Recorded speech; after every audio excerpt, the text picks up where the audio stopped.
This is the Relevant Podcast.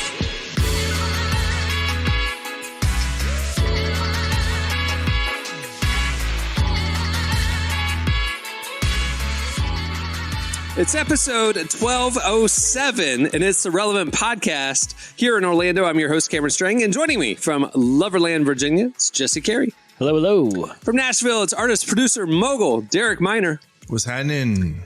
And in LA, you know from Social Club Misfits, it's Marty. What's up?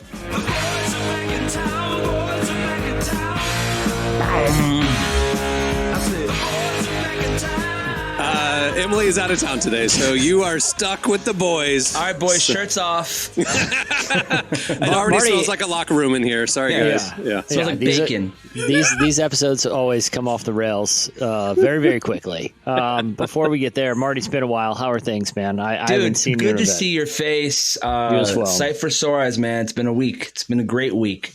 Good. Exciting week. We've booted Jesse out of the group chat because he never replied. Yeah, I don't. But it's not personal. I don't. You didn't even know. I don't reply to any group chat. No. But I'm saying we booted you for your sake because we didn't want you to wake up to 183 messages. You know what I'm saying? Yeah. Because I know that might overwhelm you. You feel bad letting your friends down. We're not going to do that to you. Yeah. So we did it for you. But I'll tell you, the group chat has been going through it the last couple of weeks. So you asked Marty how he's doing. Buddy. I can answer for all of us. It's We been a all week. are having moments right now, and this week has just been crazy. Everybody's having moments. I'm glad. Well, hey, it's Friday. We made it this far. Yeah. Well, to the listeners is Tuesday. But I'm saying we're recording on Friday. I know I had my moment last Friday where I almost died moments before the podcast and calls. You did not almost die. Okay, first of all, let me address this. Okay, multiple car accidents. Emily and I did a debrief after your tale, your harrowing tale of being caught in a real life speed movie where you could not slow your car down. And you're talking about you're driving up into people's lawns and you're going around curves at full speed. You did not. You California crawled through a couple of stoplights and you took back streets to avoid red lights. No, but the way you tell it, all you had to do was pull the battery out the car. But the way you tell it, unforced error. I'm just saying. I'm telling you, I rehearsed the route later. Knowing like if I stop, and I took a different strategy, but there was one where it's a right turn at a stop sign, not a stop light, that you're going out into traffic. Right. And that was the scariest part. It was as I thought through it afterwards and rehearsed it just to be like, I wasn't thinking straight in the moment. I wasn't prepared for it. It doesn't matter. You can dismiss it. It was horrifying. And you guys are lucky I made it that far. Yeah.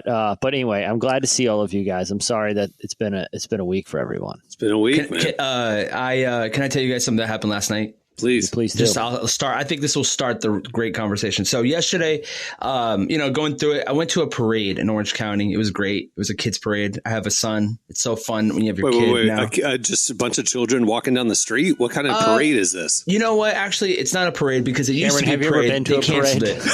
They canceled What's a the kids parade? They canceled the kids parade and they made it just like an open, walkable. Like they closed down the streets and it's like this neighborhood in California that looks like it's a movie set. It's incredible. It lives about 15 minutes away. It used to be a parade. It was the Orange County Parade. They changed it. Now the fire department, all these. Anyway, I'm at Earth Cafe and somebody is dressed in his normal outfit. He is from the Middle East.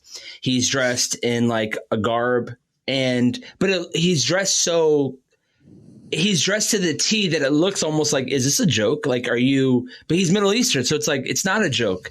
And the police officer walks up to him and right in front of us. And he's like, sir, what are you dressed like? And he's like, I'm not dressed. This is my normal outfit. And he's like, I get it, man. Different strokes, different folks. And he just walks away. Like the guy is in his like religious garb, but he wasn't dressing up. It was a costume. He thought it was a costume. Yeah, he was like, what's are you in like a costume or something? He's like, no, this is what I do. I wasn't tracking that this was a Halloween costume parade. Let me go back. It's a Halloween costume parade. We're walking my son down the is dressed street. like a pumpkin. Got it. Okay. Yeah, my wife she's dressed up like Wednesday. You know, like everyone's dressed like something. This, I guess the police was like, "Hey man, religious freedom," and like, but it was the weirdest interaction because it's like, "Hey man, what are you doing?" And the guy's like, "I'm not dressed up," and he's like, "All right, man, different strokes, different folks," and the cop just walked away. He's like, "Religious freedom." But I was thinking to myself, like, that's just a crazy thing to say to somebody in their like actual outfit. Like, it's called America. Yeah, America. That's America. That's when you take the cop off. was Asian of all. Like, you know, it's just like so many things are happening. You're like, what's going? Ironically, it wasn't that wasn't an actual cop. It was just a guy who's being a cop. Just a guy dressed. An Asian guy dressed as a cop. Got it. Okay. The cop was actually dressed up, and he wasn't even a real cop. No, that's when the story gets crazier. You know? The cop was dressed as a ghost, and the Asian guy was dressed as a cop. Got it. Okay. But in fairness to all parties involved there, I don't know if you guys have noticed this, but there seems to be a little holiday creep going on with, like, you know how people will put up their Christmas lights like at Thanksgiving, or you know, people start like 4th of July, like everything gets very patriotic now, like late June, like you know, holidays are getting earlier and earlier. You know, we're recording this. We're still 6 days out from Halloween. I'm seeing costumes out in the wild right now. We're recording this on Friday. Wednesday this week was Cohen's birthday, 15, by the way. Whoa. Big birthday. Anyway, I'm driving back from his birthday dinner, and there was people in Halloween costumes walking into a party. I'm going, this is a Wednesday night, the 23rd. You're having a Halloween costume party. Obviously, when you go downtown, whatever weekend is closest to Halloween, all the kids going to clubs and stuff are dressed in costumes. The Magic game closest to the Halloween, you're going to be in costumes. That's fine.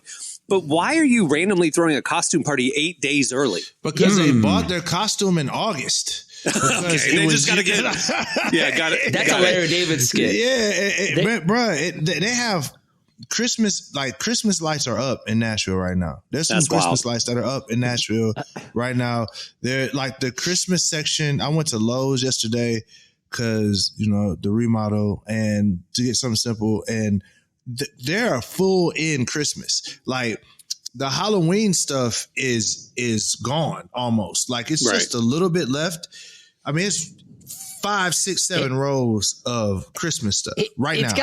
It's gotten out of control too, because like I do feel like you know, it's out of control because we're recording on like a Friday morning right now before Halloween. So Saturday, I don't mind seeing them out in the wild. Sure. I was at the gym early this morning. There's Captain America working out. Okay,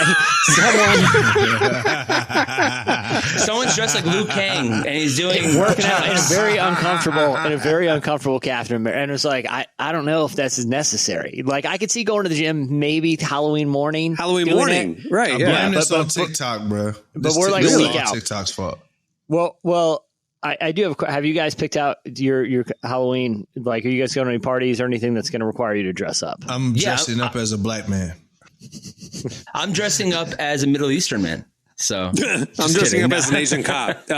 No, I used to throw huge Halloween parties at my house. Like 600 people would show up, DJs, open milkshake stands all over the place. And when I moved to this house, I became an introvert. And so we would take Cohen around the neighborhood and whatever. But this year he's older, right? So he wants me to take him to his friend's neighborhood and just drop him off. So my costume is dad dropping off a 15-year-old. So that's my costume. So there's no parties or anything that you guys got your. I mean, he's doing so. I'm not. What are you guys? We don't celebrate the Devil's Night in my house. Yes, right. Holy Ghost, Weenie Rose, harvest parties. That's it. Trunk or treat. I got a whole lineup of.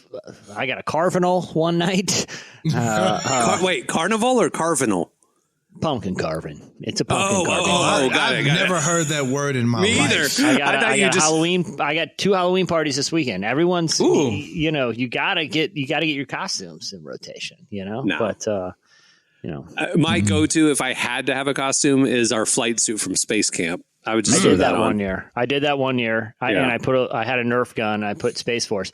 We're gonna be Emily and Mark from Emily in Paris. Are you? No, I'm not a 19-year-old girl. I Well, don't you watch said that your show. wife was Wednesday. Wednesday. So my wife was Wednesday. My son was a pumpkin. And then me, I have like I got, like dads do nothing when it comes to like, usually most dads are like, throw a t-shirt on, whatever. I had a shirt that we got last year with a body of like, it's you can see through my shirt. So it's like, you see my bones type shirt, and then my wife had one and the bones had a baby. I on thought the you were bottom. saying one of those like Daytona Beach shirts where it has like a spray painted woman's bikini body on the big t-shirt. That's actually a great. I would rock that too. But like honestly, I know it was that like sheer. I thought it was like a black sheer thing. Have you guys ever seen Night at the Roxbury? He's walking around in mesh like a Rocky Horror Picture Show. Baby Don't Hurt Me. It plays when I walk in. No, actually, believe it or not, Jesse, just to add to the confusion of this conversation, I put up my Christmas tree with my family on Sunday. Last Sunday. No. Yeah, because Last Sunday. Last like 5 days, like 6-7 days ago, we put up the tree already because I was home visiting my parents and they were like, you know what? It's a lot of work. And the tree is like 13 feet high and you have to get these boxes out of the garage. Can you start doing that for us? And then one thing led to another and my Christmas tree is up now. Your family is rich. And my family is rich. And my parents hire people to do all that stuff. Why did they make you do it? Well, they're not, because they're still young and they want to go on the ladder. Okay. They want to go on the ladder. I can't explain. My dad's up there on the ladder doing the thing like it's National Lampoon, All right. Yeah, okay. I don't know what's going on. It's closer to summer than it is Christmas. Last Friday. My dad likes to jump on the ladder and go up there, and it's a very National Lampoon Christmas. Do you cut down a tree, or it's too early for trees? No. So it's the artificial. same tree for 5 years. It's like a very expensive tree that already has lights on it, and it's like a Christmas Story where you put the light on and the whole house just lost power. It's one of those things. It's great. Yeah. So to answer your question, Jesse, I'm gonna be a hot dog. Just to answer your full circle. Just to answer your question. Like, I think you should leave hot dog. Like, I was that one year. Like we were walking around the neighborhood with Cohen. I was the hot dog same guy. outfit I wore like 2 years ago. I found it in my crawl space. It's a good evergreen. Yeah, it's a go-to. You could dust that off anytime. Yeah. All right. Well, we have a great show in store for you today. Coming up later, we talk to Benjamin William Hastings. You remember him probably from Hillsong United, but he has his own solo music that he's been doing for the last few years, and he has a new album. Also, I have a little bit of housekeeping. Remember last episode, I told you guys we're going to one show a week. We're just going to test it out. Let us know what you think. And we'll look at the numbers. We'll get your feedback and all this kind of stuff. We are 6 days later, and we have very clearly been told that is a terrible idea. Stay with 2 a week for now. Win. And that you guys win. So don't worry. All of you who very angrily contacted us through every method possible, we will keep doing shows twice a week, Tuesday and Friday, for the foreseeable future. I told you around the corner, video, other podcasts, stuff like that. Probably in that era, we might make some changes. But until then, we won't rock the boat. Thank you for your feedback. We appreciate you listening and appreciate your support. Okay. At the end of the show, we have Ask the Cast Part 2. Last episode, it went so well. We have a lot more questions that you guys sent in. So we'll be doing that. But stay tuned. Right now, up next, it's Slices.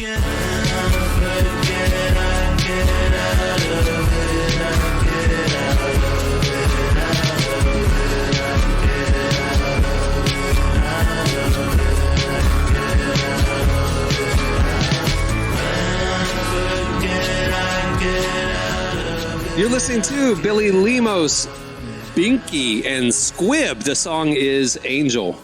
It's a real. You just read my mind. It's a real song. I can see y'all's faces. And you're like, that's not real. It's real. I'm Binky telling and you. Squidworth. Yeah, it's real. All right. Well, today's show is brought to you in part by John Grisham's new book, Framed. In it, John Grisham explores the dark side of the criminal justice system with innocence advocate Jim McCluskey. Framed tells 10 true stories of innocent people framed for murder and their fight for freedom. In Framed, you'll be astonished and inspired as you meet people whose faith sustained them when the deck was stacked against them and all seemed lost. Read Framed by John Grisham and Jim McCluskey. It's in stores now. Also available as an audiobook. Today's show is also brought to you in part by Upside Down Kingdom Bible. Think deeply and love widely with the new NIV Upside Down Kingdom Bible. This study Bible provides readers with thoughtful, scripture-based notes from a diverse set of trusted Christian voices and explores difficult issues facing Christians today, with features that are honest, nuanced, and filled with grace. Topics such as race and ethnicity, creation care, science, abortion, gender and sexuality, politics, and others. Learn more at UpsideDownKingdomBible.com or find it wherever books are sold. Okay, it's time for Slices. It's back. It's back. What do you have, Jesse? I missed you so much. Yeah, we've been doing it in post-production, so you guys didn't get the full effect. We're trying to streamline the production process, so we're playing the jingles live today. So here we go. All right, what do you have, Jesse? All right. So I have a story that has a lot of wrinkles to it. But it is it old? Yeah, it's a got a lot of wrinkles in it. Yeah, it's a story about how cars are going to take stagecoachers right out of business. You're not going to believe this, guys. What do you hear about this Henry Ford fella? No, it is. You went like 150 years old, or 120 years old. You didn't. Wrinkles. Yeah, exactly. 120. It's not okay. That's how long it takes. All right, what do you have? With modern skincare. So I have a deep hatred for what AI is doing to the internet. Okay, first of all, Jesus told us not to hate. I love that. I have a deep hatred. Well, he tells us not to hate people. I can hate artificial intelligence. I don't want to. You shouldn't have hate in your heart. It's not about the mark of the beast he hates. It's your heart condition. You shouldn't I would say hate. I'm severely annoyed with what AI is doing to the internet. Right? Like I don't oppose it philosophically. Right? Okay. I don't have any like principled stand against AI. I just hate its practical, like what it's doing right now. Right? Like there's so much of what you come across is just AI garbage right now. Like. That's just being cranked out. And including Google, which now they have these AI summaries at the top of search, these little listicles that they compile. Which are usually correct, but not always. Yeah. Precisely. And because one of the problems with AI is it's at this point easily, well, I don't know if it's easily, but it can be manipulated. And so basically a few years ago, the quality of Google searches had degraded pretty noticeably. This had been a pattern basically because people trying to manipulate SEO. And so a lot of what you're reading was people trying to rig the system so that their search results come up first, even though they might not be the most high quality. Right. It's an entire industry for that of SEO optimization for content and marketing. Or you like Google a recipe, right? And it's like, before we get to the recipe, let me tell you about my grandmother who grew up in Tuscany. And it's like this long blog post that's basically rigging AI, right? Or rigging the search engine. It just brought down the quality of the internet. So Google noticed that a lot of people were including the word Reddit after their Google search. Yes. So because they could just go to a Reddit thread that would have the answer to their question from an actual human and not some site that was rigging it for SEO. So if I would look up the same recipe, like meatloaf recipe Reddit, I could go to a Reddit thread and it would just have all these meatloaf recipes right there for me, or an answer from crowdsource. So earlier this year, Google actually started a licensing deal with Reddit where it could scrape its content. It was like a $60 million deal. So now Reddit is informing a lot of Google searches because it's made by people that aren't incentivized by manipulating SEO. But people have started, now that search is doing these AI generated summaries, people have realized a lot of those summaries are coming from Reddit threads in real time.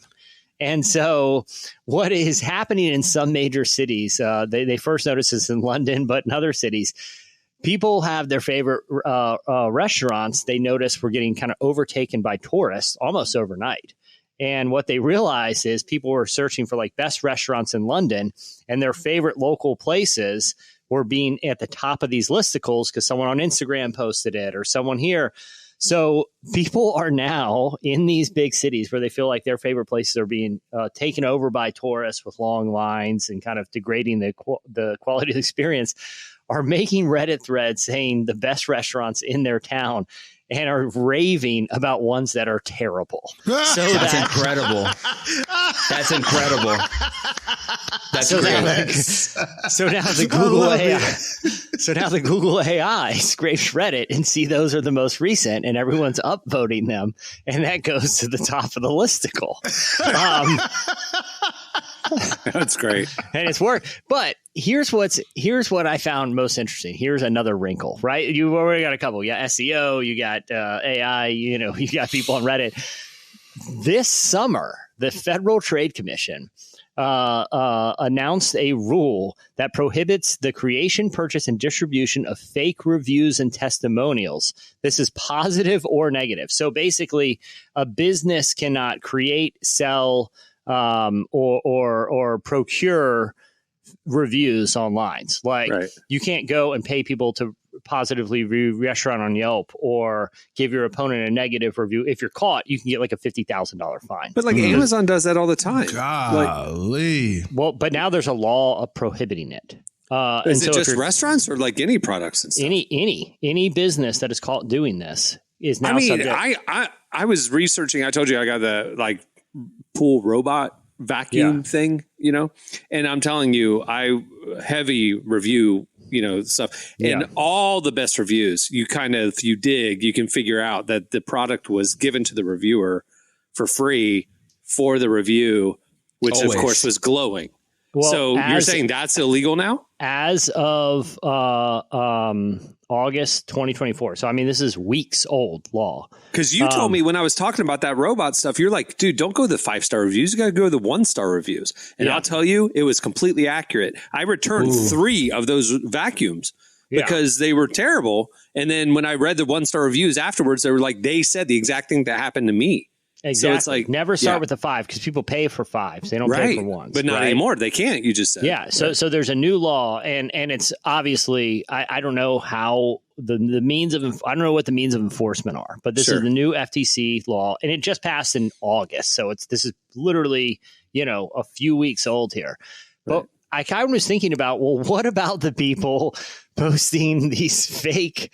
They're not being paid to do it on Reddit. Right. But they're doing it with the intentionality of posting a fake review to manipulate AI. But it's like Reddit's being paid, though, for that content. Yeah. But so the user Reddit posting liable? exactly. That's what I'm saying. It opens up a whole can of worms. And it's like, if it wasn't for AI, this would not be like these dumb summaries. Like we had already figured out SEO. People would just go to message. Now even everything is just getting this tangled hairball of manipulation, making all this stuff that's supposed to make the internet more usable is just making it more unusable. It's funny. My wife does social media for companies, and it's like a little influencer situation, which is makeup. It's very specific. And a lot of the new sites that are coming out, the reviews you get paid to do reviews, but they're actual physical reviews. So like you're physically using the product, showing it, opening, like you have to have this level of honesty to be a part of these new companies that are selling product and stuff. So I do notice that there are companies that are trying to fight against this. Like the newer companies are like, hey, there's a business opportunity here for me to make something that people could feel like real people are reviewing a product. But it's true, like Cameron said, like there's so many products I've got off Amazon where I'm like, this and what I saw are two different things. Like the toy that I got for my son and the toy that I was given are two different things. So there are what about these TikTok? new things coming out. The TikTok shop and the TikTok influencers selling and hawking stuff all the time off TikTok. And yeah, you're right. I just bought a hoodie. I'm going to see how it goes. I bought a few things that were like, hey, this will, whether it's supplement or it's whatever that'll help this, that, whatever. And you get it. And it's like, this is a placebo. This is nothing. It's my sex drive is normal. What the heck? Just kidding. But for real, I just bought a couple things on TikTok shop, and I'm going to see what's going to happen. I'm going to do a live review on the show. But yeah, it's crazy that's happening. Yeah. I bought a hoodie and I bought a video game machine that actually works pretty great. There's some, there's kinks in it that don't work, but it's TikTok all shop. of this is just Temu reskinned. It is. You're right, bro. It's really a sad situation. It's literally just Temu reskinned everywhere. Derek's dead on. The TikTok shop is an upcharged. It's Temu. Alibaba. They're literally totally getting the product from Temu or Alibaba and just marking it up. If you see something you like on TikTok Shop, just go to Temu.com and it's there. Bro. I guarantee it. Just go on Amazon. You go to Amazon, you'll see the same product. Like everybody, it's just who has a better price. Dude, Amazon's terrible. Like I was looking for an adapter and I went to Amazon, it's $30. I went on Temu and it was the exact same thing and it was like $3 or $4. Oh, wow. Yeah. Dude, you just... I'm not saying everybody's going to have a great experience on Temu, but do your research. I mean, if it was made in China, you're overpaying if you're not buying it from Alibaba or Temu. That's what I was going to say. It's like a lot of these Amazon stores they were just the first to get stuff from Alibaba and 100%. Temu or DHgate, and then they upcharged us stupid Americans. It's like, but now, look, China was like, look, cut out the middleman, get it directly from the plug. So I'm like, 100%. Look, if I'm going to get something that's going to fall apart in a month, I'm not going to pay the upcharge. I'm not paying no tariffs. I'm sorry. It is what it is, bro. some drop shipper. It is what it is. I'm getting it straight from the plug. I want my Well, here's the other thing. But the other thing with AI too is like people still maybe we take for granted because I feel like all four of us are reasonably tech savvy here. But like I don't want to even give too many details but I saw a video of one of the two presidential candidates making the rounds among some influential Christian leaders this week on it. And all you had to do was look at the hands and quickly realize, well, that person only has 3 fingers for a moment, or one finger is absurdly long as they're, and it's like, but they're just sharing it as if this proves my point about this person. And it's like, dude, that is deception. Sorry. Like, and you're complicit if you didn't take the time to look at obvious signs of that this isn't real. Like people just have to know this is the new world you live in before you share something.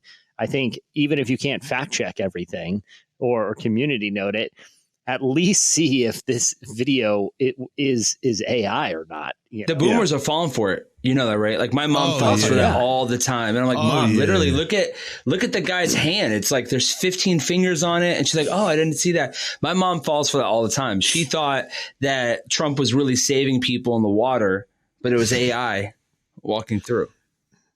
Or like when the hurricane hit Orlando, there was an AI photo of a flooded Disney World, and Goofy was carrying a child to safety, and it got spread like this was real. Like, look what's happening. Everybody knew. Like, Disney turns its back on God, and it got flooded, and it's like that's completely fake. Anyway, all right, what do you have, Derek? Well, we talked about those Halloween parties that Jesse's about to go to. Mm-hmm. Everybody's about to partake in. And there's a study that just came out. If you're in Australia, I would say make sure you don't eat anything when you go to these parties because it's 19% of people don't wash their hands after they use the bathroom. And in this study, wait a second, they said that 19% of people surveyed in the survey said that they don't wash their hands after they go to the toilet. And then another 50% of them said that they're not washing their hands all the time before they handle food. The younger you get, the less you wash your hands as well. So this makes me not want to ever eat out again, especially if I go to Australia. Like, this is terrible. I saw this too, and I was reading it. And as I was reading, I was like, man, these people are disgusting. And I was eating like one of those. You're at Chipotle. It was one of those like bars that's like 3 eggs and 2 almonds, or I can't remember what they're called. You know what I'm talking about, the little breakfast bar things. Yeah, I love those. I just ate one. And I'm eating it, and anyone who's eaten those knows that the texture, they're so like compact that like it's this really like tough texture that you can't just gnaw into it or it's gonna be in your teeth all day. You have to break it up and then kind of eat it. It's just the nature of those things. And I'm like, who are these disgusting people? And I'm literally breaking a bar with my bare hand. And I was like, I didn't wash my hands before I started eating this. So disgusting people. Yeah. Nah, but so I'm trolling a little bit because the survey was only 1,200 people. So it's not everybody in Australia that's like that. But here's the thing. We got science that's going to tell us a whole bunch of different stuff. You got science that's going to tell you about gender, religion, all this stuff. Listen, do not redo the science with washing your hands, dog. We not finna do that, y'all. Wash your hands, y'all nasty. I agree. If you wiping your booty and you ain't washing your hands afterwards, you're nasty. Yeah. If you prepare people food and you ain't watching, there's a problem there. Listen, if you want to take booty flakes and put them on your food before you, it's fine. It's your food, but when you prepare food for other people, we don't want the leftover booty flakes off. Boys are back in town. The leftover booty flakes from the toilet paper. You know what I'm saying? Please wash your hands. This is a very male show. Thank you, Emily. The fact that booty flakes was uttered on this episode. Thank you. All right, Emily, what do you have, Marty? This was for you. All right.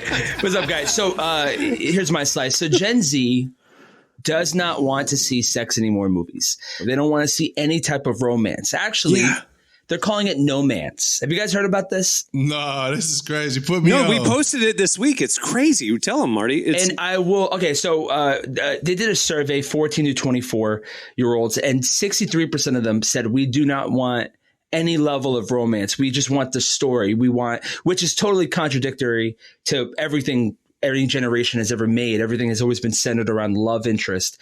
But Gen Z does not want any type of love. They don't want sex scenes, which is funny because this weekend I was at my parents' house. We were doing that Christmas tree, and my mom loves the Lifetime Network. I don't know about anybody out there. She loves the Lifetime Network. It's such a funny thing. She loves it. And they have the same rule. No kissing, no touching, no. They just like heavy flirting, and then that's it. So we saw this movie called Three Wise Men and a Baby, and there was no love interest for any of the characters. Very interesting to start to see that. But you know, I could say if you are over 26 years old, there could have been a moment in your life where you saw a movie with your parents and there was a sex scene, and you felt like, kill me right now. Laura, take me right now. It's so awkward. I watched Titanic in the theater with my dad. Yeah, but I think that's French the girl thing. scene. It was like, Titanic? he paint me like your French girls, and he like paints her, and there's a topless. He draws a scene. stick figure. You know, and it's like just the topless scene. I was like 16 or whatever, and it's like I'm still scarred by it. Do you think this has more to do with Gen Z ethics or the housing market, and more young people in that generation are living at home and just want to avoid that?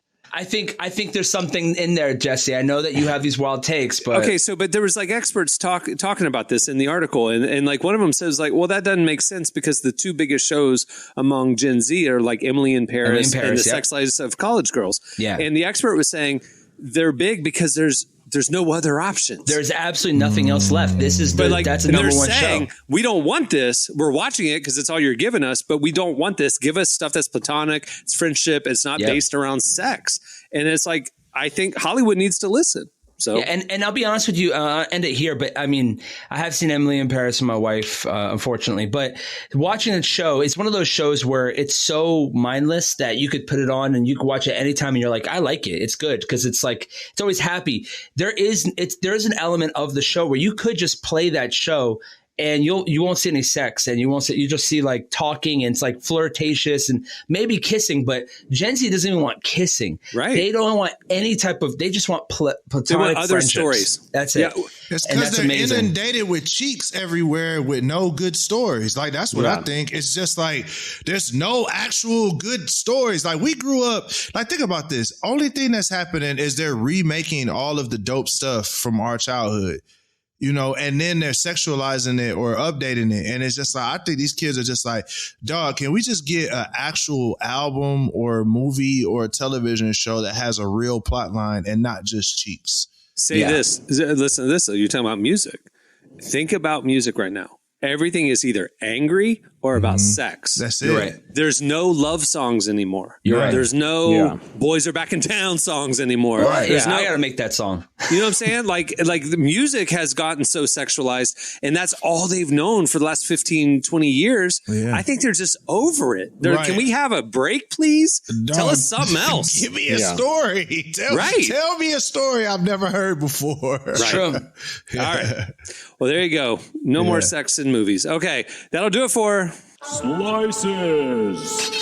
Make sure to check out relevantmagazine.com every day. We're covering the intersection of faith and culture and all that stuff. Stay tuned. Up next, Benjamin William Hastings joins us.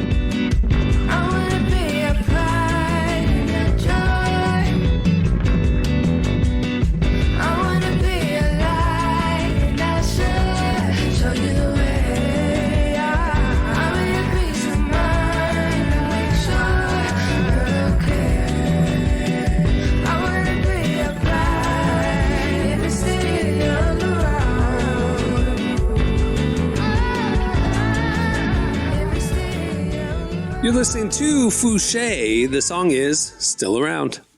Today's show is brought to you in part by Ricky Smiley's new book, Sideshow. Have you experienced devastating loss? Ricky Smiley, comedian and radio show host, shares his journey through grief and healing after losing his son and father to addiction in his new book, Sideshow. Discover hope, encouragement, and tools to practice how to hold the good with the grief, the past gifts with the present heartache, the hope with the hurt.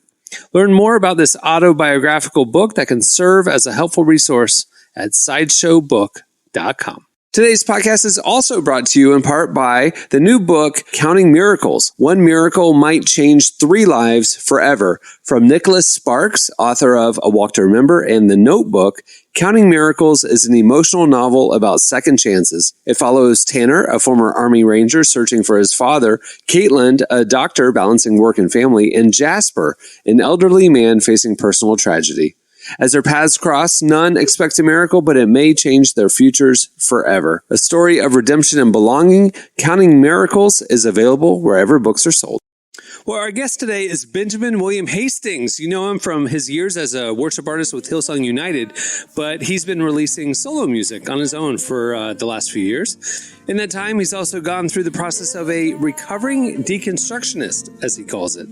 He opened up to us about the wrestling season he's been in, how he found the answers he's been searching for, and what that means for his career as a musician. Here's our conversation with Benjamin William Hastings. Oh, what a friend I found in Jesus. Oh, what a hope I have in my Savior's love. You've shared that this album was written during a season of wrestling, and I'd really love to know, what were you wrestling with? I think in the first record you kind of see that a lot. I'm very openly kind of wrestling with faith and God, and I guess my position in the fact that I kind of do faith as a job. It's like a strange, the whole thing is kind of a bizarre place to live, especially when you're kind of really struggling and wrestling through that and having doubts and confusions about God and having these big questions about the Bible. And so the first record was really written in the middle of a existential crisis and in the middle of trying to really find myself again. And I think one of the cool things that maybe it was a complete accident, to be honest, but it's articulated in the covers is the first record is like a projection of me like trying to hide me, and which to me was like, okay, this is it's a self-title. It's like a bit of a trying to self-discovery. Whereas this is a projection of Jesus beside me, and which really I think articulates it. It's like this was the record where I was like, no, this is an exploration into Jesus and his significance in my life, his significance, I think, culturally, because that was kind of where I got to. I think that was where the shift happened, was when I put all these kind of, I didn't put the doubts or questions aside. I think I still, I think some of them have kind of found answers. Some of them I'm okay living with the question marks, but I think the perspective changed when I was able to be like, see the inherent, like, amazing positive that it is to follow Jesus. Like how rich even just the life lessons there are in his like teachings and as an example, in his like ultimate demonstration of sacrifice, and like how much we can learn about that. Obviously there's the story of that and the cross and the meta story, but like even just on a day-to-day basis, the idea of like sacrifice and continually sacrificing and putting your own needs behind the needs of the community, being willing to like stare down death or stare down like the worst possible evil in the face and like stand up to it. Like I think there's so much just in these themes of Jesus that are so valuable at just even at a baseline level that I was like, that's worth kind of like giving my life for it regardless while I figure out all this other stuff. Does that make sense? So that was kind of what like I guess started, that was maybe the turning of the ship, I guess, or that kind of moment. And there's a song that will come out on the latter kind of works where I explain that. And it was really written pretty much within days of that kind of revelation. And it's called I Think I Still Love Jesus. But yeah, which at one point I was going to call, that was going to be the title of this record. And then the label was like, I think that's a bad idea. But you never know about the title of the next thing. But that was really in that song, I kind of uncover a lot of that kind of turning point. So I'm excited to show my work, essentially. Thinking I knew about freedom with chains on my feet. All I know. When you released your album, you shared a little announcement about it and the process writing it, and you called yourself a recovering deconstructionist.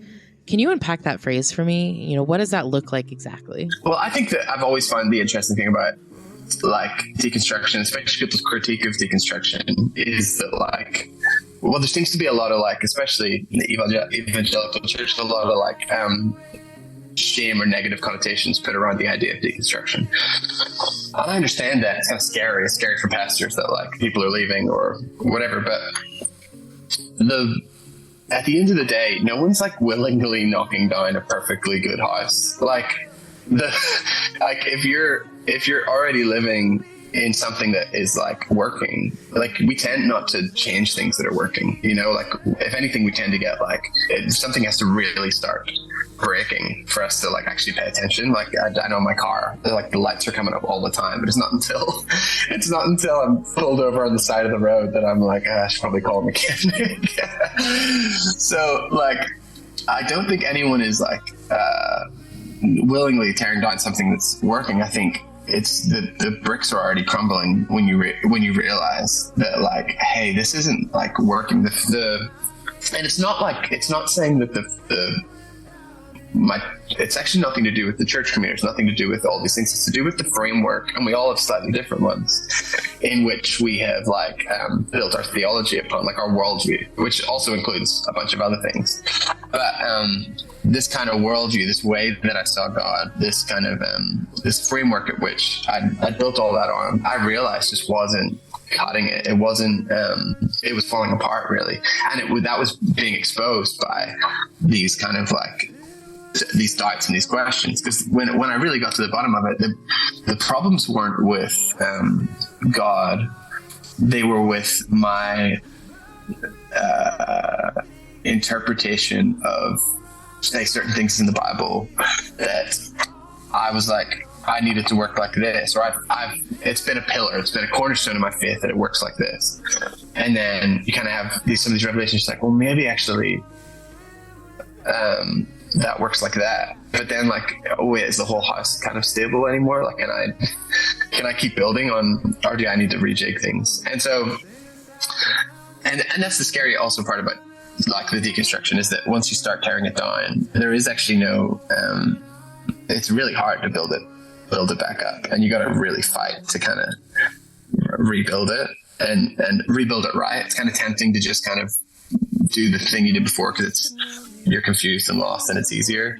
But it takes a lot of time and work to kind of rebuild it properly. And I think I'm probably still in that process, but I think somewhere between the two albums, maybe at the end of the last one, or it was like a bit of a foundation laid where I was like, okay, I can build on this again. And I think that probably was the Jesus thing. But yeah, I wouldn't, so that's what I'm saying. I wouldn't encourage anyone to just randomly start questioning everything. But I do think if it's already there, you have to attend to it. And if you pretend like it's not there, it's not going to work. You'll burn out. And I think the sad thing is a lot of people end up leaving and walking away from God because they think they see the things that maybe aren't working anymore in the framework, and they just assume that means, okay, cool, well, God's not real, or that whole thing was a lie, or whatever. When I think the reality is it just requires us to that's kind of like what is it Paul said about like when you're a child, you it's like milk, and then you need bread at some point, and then like I do think it's kind of like that in the evolution of our faith. There needs to be growth and kind of like the tearing down and the rebuilding, like time and time again, in order to keep I guess in order to keep finding more of God and discovering him more and being able to, like I can now with my dad, I can have conversations with him that I couldn't have had as an 8-year-old, that wouldn't have been appropriate to have as an 8-year-old. And beyond that, they would have all gone over my head. But now we can have a whole different kind of level of conversation because there's a maturity and there's a growth there. And I think similarly with God, I think we need to have that kind of or we don't need to, but I think we're maybe missing stuff if we're not willing to like grow, and that comes with growing pain.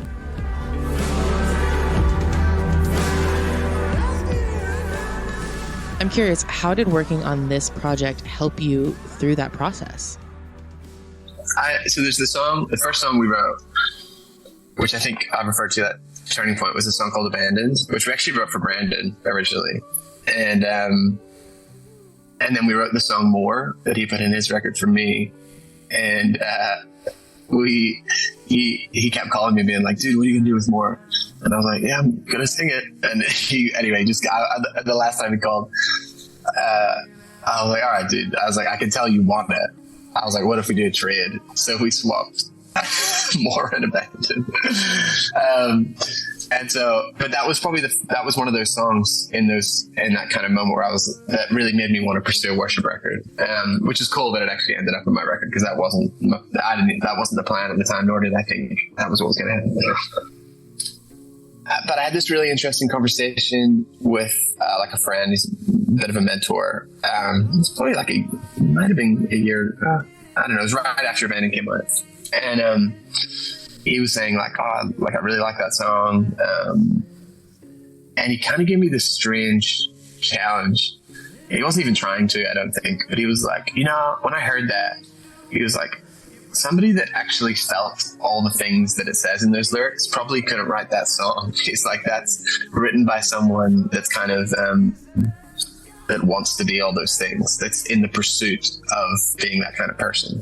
And I was like, oh wow, yeah, you're right, it is. Like, because there's so many little lyrics in that song that do feel like a little audacious to say, and especially when I wrote them, were very audacious. But it was less of a like confession in the moment and more of like a, I guess, faith confession, more of like a this is like a target. This is where I want to be. This is the kind of man I want to be. The kind of faith I want to not return to. I don't like that concept, but move again towards.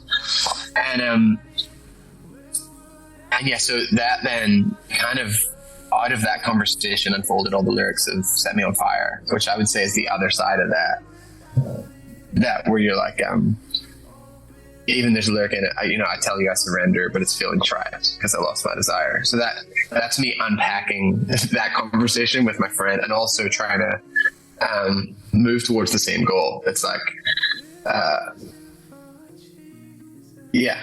So that in that way, it actually really helped me kind of a lot of it, and helped me explore these things. I think Still See You In It was another important one that allowed me to kind of dig into the church and the infrastructure of church and the I guess enterprise of church and that whole thing, and allowed me to kind of, I guess, process a lot of that, but through this kind of new positive kind of like thing. It's like, okay, like I maybe have been hurt and I've maybe been, lied about, and I've maybe been like, there's all these things, but I still see you in the good in this. And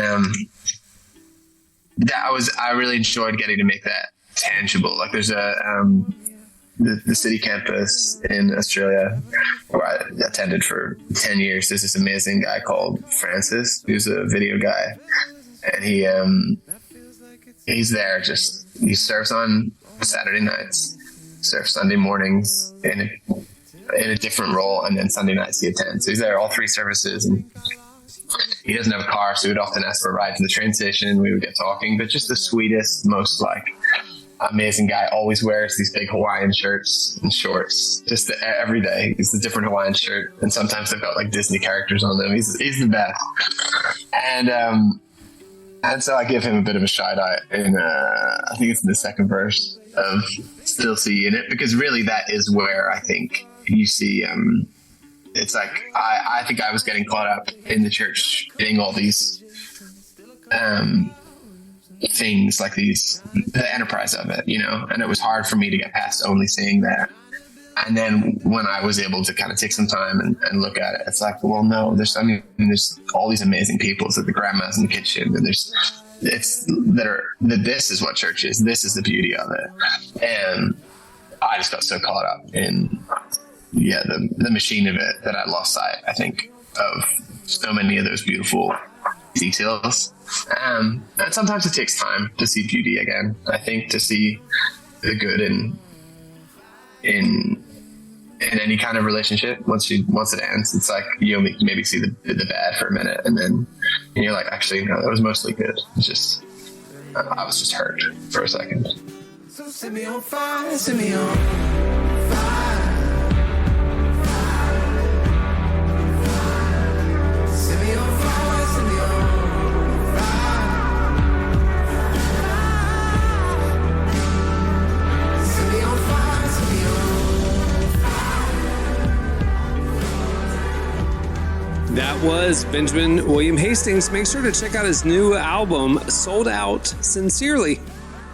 It's out now. Up next, we've got Ask the Cast. I need a little bit of love in my heart. Does it have to be the baddest spark? No way. Just enough to get me through to the break of day. I feel a little bit alone in the dark.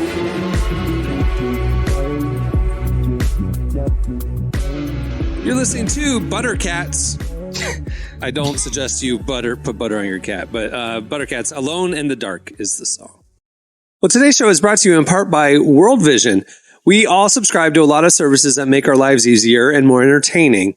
But as followers of Jesus, we should want to seek first the kingdom of God in all areas of life, including our spending. That's why I'm so excited about a new kind of subscription through World Vision. Not one for myself, but for others. It's called Believers for World Change. And when you sign up, you're joining a community of change makers working to help end extreme poverty around the world and here at home. World Vision is a Christian humanitarian organization that works with children, families, and communities to reach their God-given potential, focusing on things like gender equality, spiritual nurture, and access to clean water, education, job training, and healthcare, so the entire picture of poverty can be addressed.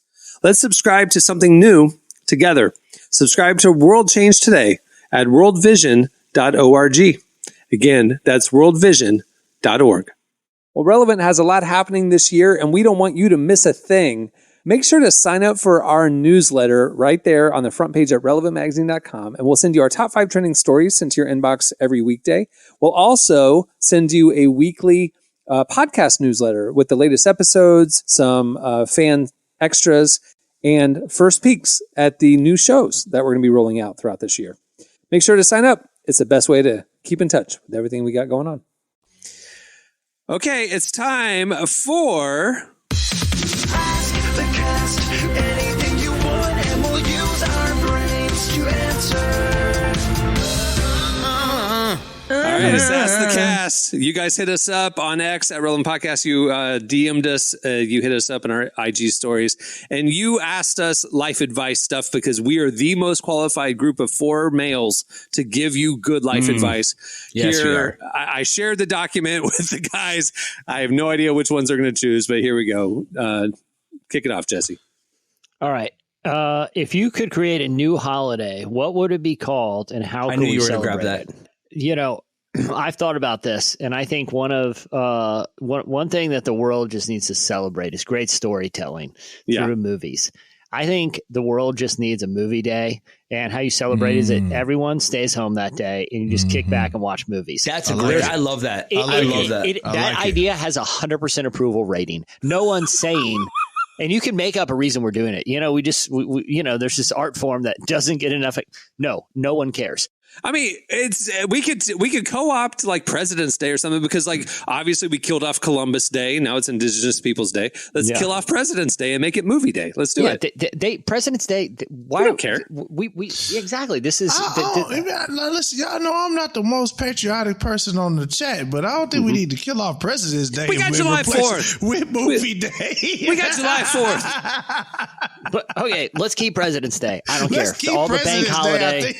All the bankers who keep bank holidays, they'll appreciate it. But I'm just saying, if you had a holiday and the way you celebrate it is everyone just stays home and watches movies all day, it wouldn't make you feel bad for taking a day off and just doing nothing but watching movies. It's called Christmas Eve is what it's called. Yeah, it's got to be in the cold months. But you don't get together with family. Up and you don't get together. There's no travel on this day. This is you can celebrate by yourself and it's perfectly acceptable. Unlike unlike.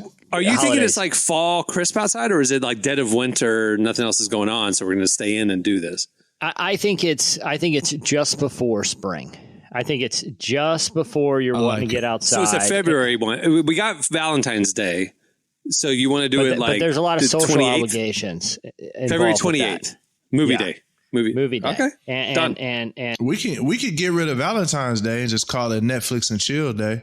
Done. I'm cool with that. I'm cool with that. Yeah. I'm cool with that. I like it. Okay. Ryan Fisher said, "What's the weirdest inspiration that I've ever gotten for a song?" And the song, yeah, he said this to you. Yeah, it was like at Derek Meyer. Yeah. And this song hasn't came out yet, but you all know I was in a large battle with my HOA. And with me battling my HOA, it got me into gardening on accident. So I wrote a song kind of based on the idea of fighting these weeds and how you have to get to the root of an issue to actually overcome it. So that's kind of you doing a gardening analogy in the song that you're working on? No, it's not a gardening analogy. He said inspiration. So it inspired me to understand like you got to get to the root of an issue to actually get rid of it. Otherwise, you're just treating like the symptoms and what's on the surface is going to come right back. So there you go. I don't know. Do you guys watch? That made me think. Do you guys watch Detroiters, the show with Tim Robinson and Sam Richardson? Yes. It's now on Netflix. Yeah, I just watched the episode last night where they're hanging out with this like Motown legend who wrote a song called "Ocean of Tears," and the lyrics of the song are about this dramatic romantic scenario, and they ask him, "Do you guys want to hear the story of how I wrote it?" And they're like, "Oh my gosh, we get the real story." And the guy's inspiration, he goes, "Well, I thought about a guy who cried so much that the ocean, the fish and everything were swimming in his tears." And they're like, "Well, what?" Oh. He's like, "No, that's the story." Like, we got to be honest, that's not a great story. Yeah. Anyway, go ahead. Sorry. You'd be completely underwhelmed by some of the things that artists use as muses for their music. You'd be totally underwhelmed. People always ask me like, what's the inspiration? I'm like, I never have. I just walk and I say whatever I want on the song. Obviously you could tell, but like I literally say whatever I want and hopefully try at the end to be like, this is a song about prayer, but it's not. It's absolutely not. It's just like a random thought that I saw on a t-shirt that just started out cool. As here's a good one. What's the most ridiculous thing you've ever done to get out of an awkward social situation? I mean, what have I not done to get out of it? I've done the worst things you could imagine to get out of awkward situations. Not murder, but I mean, I've lied a lot. I was thinking about this earlier today with my wife because she was like, I'm such a good, I got in a fight recently at Disneyland with one of the security guards. He was undercover and he was just on my butt. He was walking like right on my back. And I was like, dude, what are you doing? What are we dating? Like, what are you on my back for? And I got into this really crazy, and I'm really good at communicate. You said this on the group chat. I almost got arrested at Disney. And we're like, and you didn't quite tell the story. So, okay, explain what happened at Disney. You almost went to Disney jail? All right. Yeah. So, all right. So I'm walking out of Disney and this guy's like on my back. He's literally on my, like if I stop, he's going to run right into the back of my head. And I just felt awkward. No one's around us, just me and my wife. And so I'm, let me see you guys, cause I'm looking at these questions. And so what I'm doing is I'm walking and I stop and I go, babe, stop really quick. Let this guy go around us. So the guy goes around us and I'm like, this guy's like right on my butt. I should say it out loud. Like, this guy's right on my butt. Let this guy go around. He stopped and turned around and I go, hi, sir.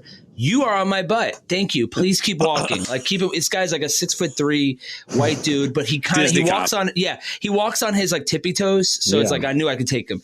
And so anyway, he pulls out his shirt and he pulls out this undercover badge. And it's Mickey Mouse. And so I did the first thing that... Hold on. Disney cops have a Mickey Mouse cop badge. And that's the second time I've seen a cop badge in 1 week, actually, because when I was at the airport, a police officer searched my bag, thought I had drugs. I didn't have anything, and they felt stupid. But the first time he pulls out this badge, it's Mickey Mouse's face, and I did the thing that he did not want to hear. I said, so?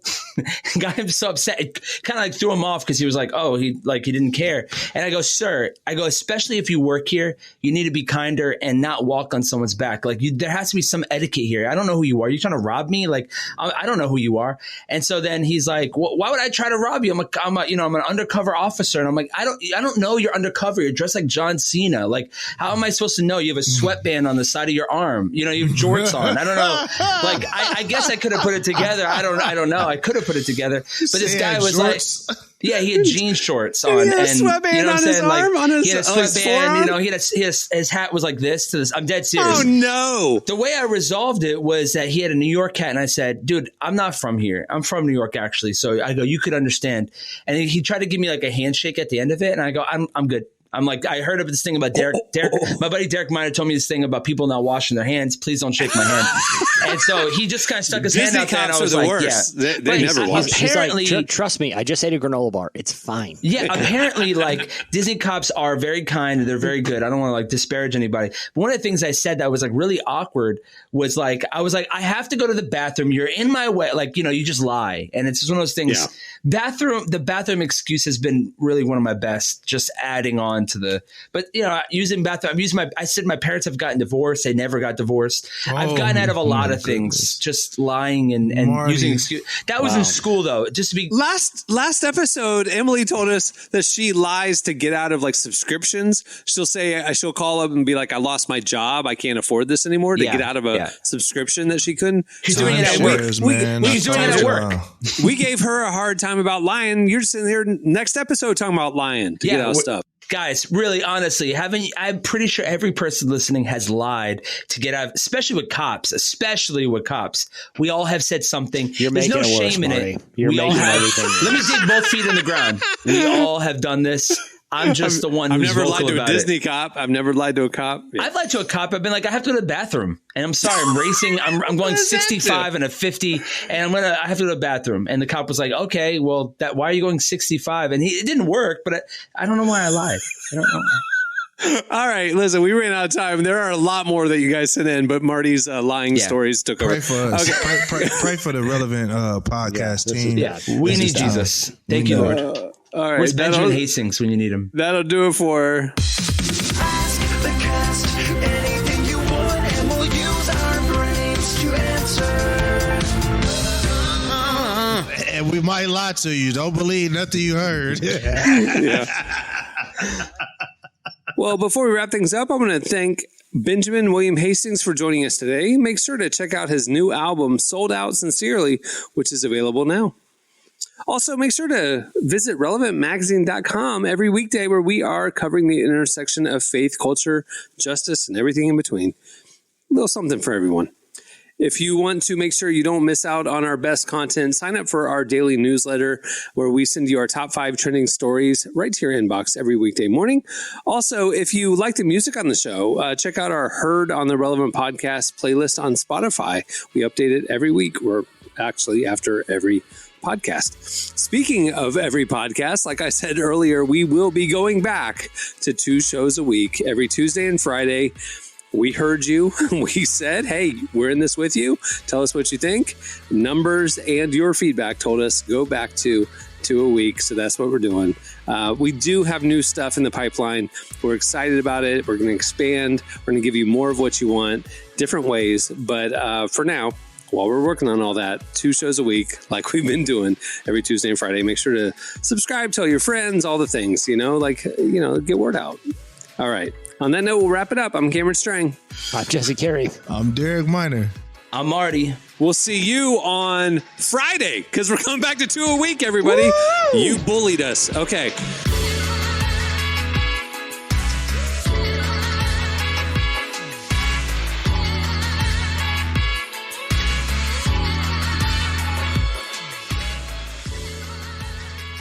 Check out our features, interviews, and news updates every day at relevantmagazine.com. And make sure to follow Relevant on Facebook, Twitter, and Instagram for the latest. For more great podcasts, browse the shows on the Relevant Podcast Network, which you can find at our site. And while you're there, don't miss the all-new era of Relevant Magazine. A new issue releases every other month at relevantmagazine.com.